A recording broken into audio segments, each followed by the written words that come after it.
Roselyne Bachelot, invitée de Culture Média sur Europe 1, a dévoilé comment elle avait réussi à obtenir un impressionnant budget lorsqu'elle était ministre de la Culture.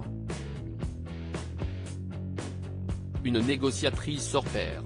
Roselyne Bachelot était invitée dans l'émission d'Europe 1 Culture Média, ce mercredi 14 juin 2023.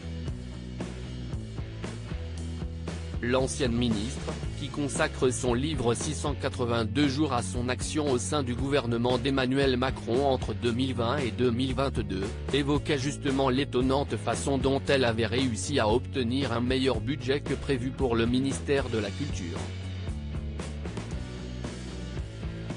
Philippe Vandel semblait particulièrement intrigué par une lettre qu'elle aurait écrite à Jean Castex, à l'époque Premier ministre, afin de lui réclamer plus de moyens. Roselyne Bachelot, j'ai obtenu les 2 milliards au micro d'Europe 1, Roselyne Bachelot a accepté de révéler le contenu du fameux courrier qu'elle avait adressé au chef du gouvernement. Je ne serai pas un petit ministre qui attendrait que la culture meure et en lui jetant des cacahuètes comme on jette à des singes à travers la grille d'un zoo, aurait-elle écrit en substance. Une méthode pour le moins osée qui semble avoir porté ses fruits puisque la femme 76 ans peut aujourd'hui se targuer d'avoir récolté une rondelette somme, j'ai obtenu les 2 milliards, a-t-elle affirmé avec fierté face à l'animateur stupéfait. Incroyable, on n'imagine pas que ça se passe comme ça, a souligné, bouche bée, Philippe Vandel.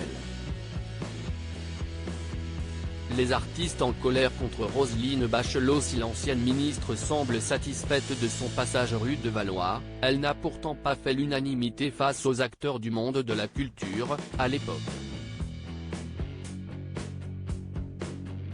Entre autres critiques de la part d'artistes, Roselyne Bachelot avait par exemple été prise à partie lors de la cérémonie des Césars en 2021, où Corinne Massiaro était apparue nue sur scène pour dénoncer les problèmes que rencontrait le secteur, très impacté par la pandémie de Covid-19.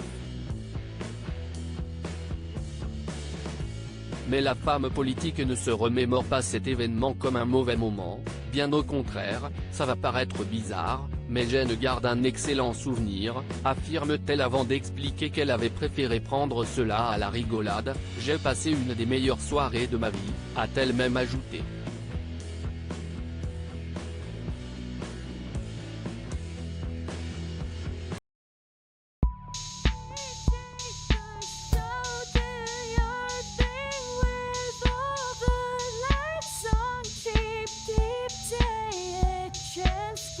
Keep take a chance, you can